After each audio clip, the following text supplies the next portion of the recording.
शिवाय नमस्तुभ्यम। अपराजिता 99 में आप सभी का स्वागत है। मैं मीनाक्षी त्रिपाठी आप सभी का स्वागत करती हूँ। आज 17 जून जेठ मास का आखिरी सोमवार है। जेठ का महीना खत्म होने वाला है। जेठ का महीना बहुत ही महत्वपूर्ण माना जाता है। कल निर्जला एकादशी है। निर्जला एकादशी के दिन लोग मीठे जल का दान करते हैं। आइए कुछ विशेष उपाय के बारे में जानते हैं जो आज हमें कर लेना चाहिए। इस सोमवार के ये उपाय करने से आपकी सारी मनोकामना पूर्ण हो जाएंगी। चलिए पहले उपाय की तरफ बढ़ते हैं। हमें प्रदोष काल में आटे का दीपक तैयार कर लेना है, 5 दीपक, क्योंकि जेठ मास के सोमवार का बहुत ही विशेष महत्व होता है।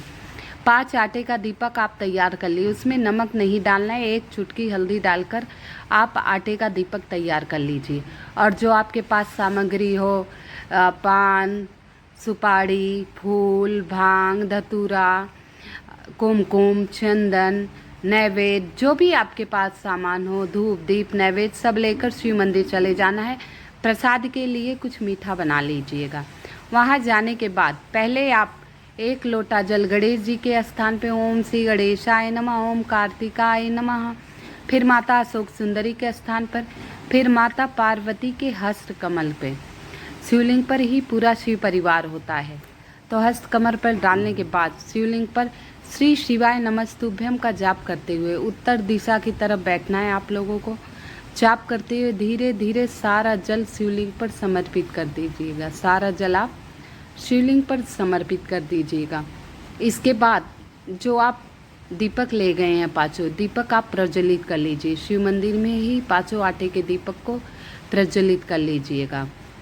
उसके बाद वहाँ 1 लोटा जल श्री शिवाय नमस्तुभ्यम का जाप करते हुए 1 कमलगट्टा, सोमवार के सोमवार अगर 1 कमलगट्टा डालकर शिवलिंग पर जल आप समर्पित करते हैं तो आपके घर में कभी वैभव लक्ष्मी की कमी नहीं होगी। माता लक्ष्मी की कृपा सदा बनी होगी। क्योंकि कमल का फूल तो नहीं मिलता, तो कमलगट्टा डालकर हम 1 लोटा जल शिवलिंग पर अवश्य समर्पित कर सकते हैं। तो शिवलिंग पर वो जल समर्पित कर लीजिए और थोड़ा सा जल लेकर अपने कंठ पर, मस्तक पर और दोनों नैनों में लगा लेना चाहिए। ऐसे करने से आपका सौभाग्य सदा बना रहेगा, भाग्य में वृद्धि होगी। इसके बाद थोड़ा सा काला तिल हस्तक पे अपनी हथेली पर लीजिए और कामना कीजिए आपको शनि दोष से मुक्ति मिले और शिवलिंग पर समर्पित कर दीजिए। इसके बाद जो बत्ती आपने वहाँ प्रज्वलित किया है उन बत्तियों में थोड़ा सा काला तिल 1 में डाल देना है। थोड़ा सा काला तिल डालकर दीपक आपको प्रज्वलित कर लेना है। जो आटे के दीपक हम ले गए हैं, थोड़ा सा काला तिल डालकर दीपक सारा प्रज्वलित कर देना है। इसके बाद वहीं बैठकर आपकी जो मनोकामना हो वो कह दीजिए। फिर हम बेलपत्री ले गए हैं, उस बेलपत्री की डंठल आपकी तरफ, पत्तियां शिवलिंग पर श्री शिवाय नमस्तुभ्यम का जाप करते हुए शिवलिंग पर सारी पत्तियां समर्पित कर दीजिए बेलपत्र की। फिर से दोबारा से आपको 1 लोटा जल समर्पित करना है। फिर दोबारा से श्री शिवाय नमस्तुभ्यम का जाप करते हुए जल को समर्पित कर लीजिए। और जो जलाधारी से जल नीचे गिर रहा है, धीरे धीरे जो जल नीचे गिर रहा है, उस जल को किसी पात्र में लेकर आप अपने घर आ जाइए। किसी पात्र में लेकर आप अपने घर आ जाइए और उस जल को श्री शिवाय नमस्तुभ्यम का जाप करते हुए पूरे घर में छिड़काव कर दीजिए। ये छोटा सा उपाय करने मात्र से आपके घर में सुख समृद्धि शांति बनी रहेगी। इसके बाद आप वहाँ पूजा पाठ कर लिए। दोनों हथेलियों को शिवलिंग पर लगाइए, फिर अपने मस्तक को लगाइए। कहते हैं ऐसे करने से दुर्भाग्य की रेखाएं दूर होती हैं और सौभाग्य में बदल जाता है।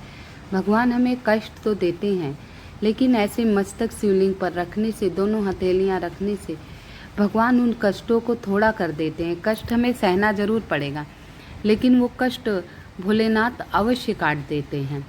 तो ऐसे कर कर आपको 2 बार परिक्रमा करनी है। श्री शिवाय नमस्तुभ्यम का जाप करते हुए 2 बार परिक्रमा कीजिए और वहीं शिवलिंग के पास बैठकर 2 बार हथेली, 3 बार आपको बजाना है। नमः शिवाय ओम, नमः शिवाय ओम, नमः शिवाय ओम।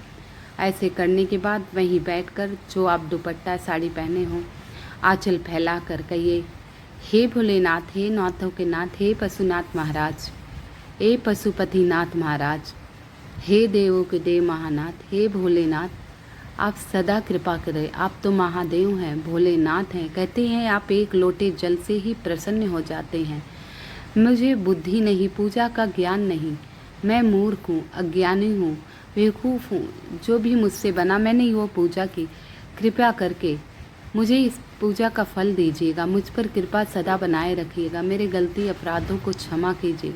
ऐसे करते हुए आचल अपने सुख समृद्धि अपने परिवार के लिए, अपने पुत्र पौत्र के लिए आप मांग लीजिएगा। इसके बाद हम 5 दीपक वहाँ प्रज्वलित करें। वहाँ से एक दीपक उठाकर हमें शिव चौखट पर रखना है। दूसरा, आप वहीं आसपास पीपल का पेड़ अवश्य मिल जाएगा, आपको पीपल के पेड़ के नीचे रख दीजिए। तीसरा, बेलपत्री के पेड़ के नीचे। चौथा, आंवले के पेड़ के नीचे। और 5वां दीपक आप अपने घर के चौखट पर आपको रखना है। आपको अपने घर के चौखट पर 5वां दीपक लाके रखना है, देवादि महादेव का ध्यान करते हुए। ये छोटा सा उपाय है ज्येष्ठ मास के सोमवार का। अगला उपाय बताने से पहले आप सभी से निवेदन है, कृपया मेरी वीडियो को लाइक एवं सब्सक्राइब अवश्य कर दीजिएगा। आइए अगले उपाय के बारे में जानते हैं। कहते हैं सोमवार के दिन बहुत परेशान हो, धन की कमी हो, धन आ रहा है लेकिन घर में बच नहीं रहा है, खर्च हो रहा है, बहुत तंग हो गए, बहुत पूजा पाठ कर ली, बहुत व्रत कर लिए, फिर भी आराम नहीं मिल रहा है। तो आपको क्या करना है? सोमवार के सोमवार लगातार 11 सोमवार या 21 सोमवार आप कर लेना। आपको क्या करना है? प्रदोष काल में जैसे कि बताए हैं, सूर्य अस्त से 45 मिनट पहले और 45 मिनट बाद तक प्रदोष काल होता है। प्रतिदिन प्रदोष काल होता है।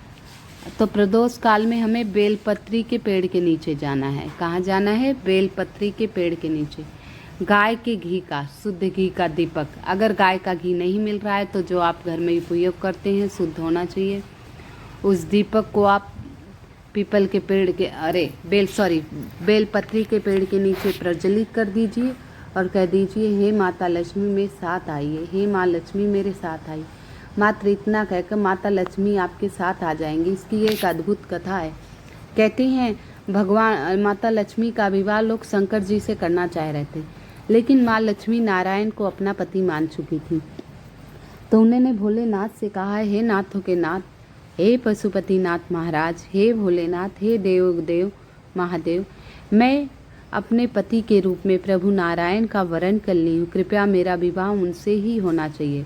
जब ये अर्जी भगवान भोलेनाथ से माता लक्ष्मी ने कहा तो भगवान भोलेनाथ ने उनका विवाह भगवान विष्णु से करवा दिया। इससे माता लक्ष्मी अत्यंत प्रसन्न हुई। बोली, हे प्रभु, आपकी सेवा में मैं क्या कर सकती हूँ? भोलेनाथ ने कहा, जो मेरे ऊपर एक लोटा जल कमल गट्टा डालकर चढ़ा देगा, सदा उस पर अपनी कृपा बनाए रखना, उसके घर में धन वैभव की कभी कमी ना हो। और तुम बेलपत्री के पेड़ के नीचे प्रदोष काल में सोमवार के दिन सदा वास करोगे। सोमवार के दिन सदा वास करोगी। जो सोमवार के सोमवार बेलपत्री के नीचे घी का दीपक प्रज्वलित कर देगा, उसके साथ उसके घर आप अवश्य जाओगी। हे लक्ष्मी, आप अवश्य जाओगी। भगवान भोलेनाथ ने ये वरदान माता लक्ष्मी को दिया। माता लक्ष्मी अत्यंत प्रसन्न हुई।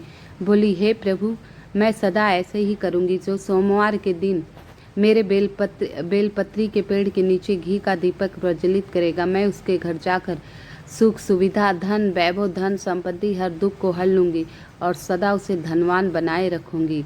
इतना कह के माता लक्ष्मी प्रभु नारायण के साथ चली गई। तो ये छोटे छोटे से उपाय हैं, अवश्य करके देखिएगा। 1 लोटा जल अपने रसोई घर से, कहते हैं अपने रसोई घर से सिर्फ 1 लोटा जल, कुछ मत ले जाइए। अगर शिवलिंग पर प्रतिदिन समर्पित करते हैं तो पितृ दोष हो, काल सर्प दोष, किसी प्रकार का दोष हो, वो अवश्य दूर हो जाता है। लेकिन लगातार 41 दिन तक तो अवश्य ही उपाय कर लेना चाहिए। मात्र 1 लोटा जल, हर समस्या का हल। तो ये छोटे छोटे उपाय हैं, अवश्य कर लीजिएगा।